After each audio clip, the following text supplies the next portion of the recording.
हमारे लिए प्रेरणाप्रद है। अभी आप सुपर्णखा के बारे में श्रवण कर रहे थे। सौंदर्य सब प्रकार से घातक होता है।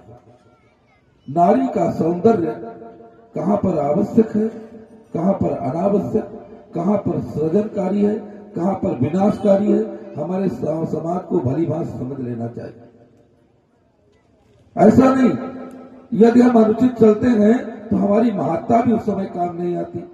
नारद जी से भगवान ने कहा कि महाराज तब विवाह में चाहो कीन्हा, प्रभु के ही कारण करे न दीना। तो भगवान राम ने उत्तर दिया, बहुत बढ़िया। अरण्य कांड ठीक किसी का उत्तर है। भगवान राम वनवासी 14 वर्षों तक भारतीय संस्कृति की विकृति को समाप्त करने के लिए माता कैकेयी और महाराज दशरथ की आज्ञा से एक ऐसे नूतन भारत के निर्माण करने के लिए विदेशी संस्कृति को हताहत करके स्वदेशी संस्कृति के उत्थान के लिए बिना किसी सेना, बिना किसी साधन के उस क्रांति यात्रा के लिए निकले। सबसे पहले निखाद को हृदय से लगाकर उन्होंने उस क्रांति यात्रा का आगाज कर दिया, अपनी रणनीति सुनिश्चित कर दी।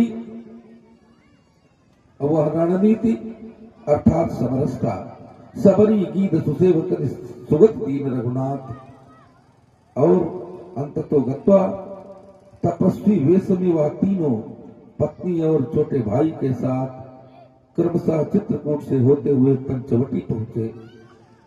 बंधुओं, एक विषय है चित्रकूट की घटना। आज भी वहां चरण पादुका नाम का एक स्थान है कि भगवान राम ने एक बार जानकी के सौंदर्य की उपासना की, उस सौंदर्य को सार्वजनिक किया। एक बार चुन कुसुम सुहाए, निज कर भूषण राम बनाए, सीता ही पहिराए अति सादर, बैठे फटिक शिला पर सुंदर।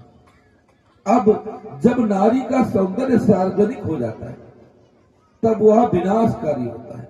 आजकल परिस्थिति बड़ी भिन्न है। आजकल बाजार जाएंगे तब तो श्रृंगार करके जाएंगे, और जब पति देवता घर में आएंगे तब कर्कशा सा मुंह बना करके उनका स्वागत करेंगे। लेकिन वह घातक श्रृंगार है जो बाजार का श्रृंगार है, सार्वजनिक श्रृंगार है।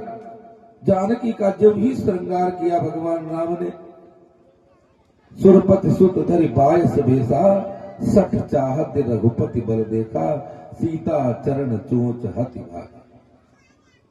आप सभी जानते हैं इस विषय में। और उसी श्रृंगार का परिणाम क्या हुआ कि एक महाराज रावण की बहन सुपर्णखा, उसने भी अपना श्रृंगार बना करके और भगवती जानकी के विरुद्ध आकर के उठकर खड़ी हुई। ज्वलनशीलता भी बड़ा कठिन होती है, जिसे डाह कहते हैं। गोपियों ने सुना भगवान कृष्ण जो है मथुरा गए और वहां मंथर उसको कुबरी को रूपवती बना करके उसके घर रुके हैं। तो इतनी कुंठा व्याप्त हुई, इतना डाह व्याप्त हुआ, कहने लगी बसी होती वृंदावन जो पे मथुरा के बीच, तो कीच में पछार युवा को मोहे मोह मारती, पकड़ ले आवती नंद जी के द्वार पर, हाहा कर युवा को घर से निकालती, नीच जात लौरी नक भेसरी को कौन काम, दोनों ओर नाक छेद कौड़ी पहरावती, मारे मारे लातन सो काट काट दातन सो, कुबरी को कुबर हो करे जेल निकालती। यह जलन बड़ी घातक है।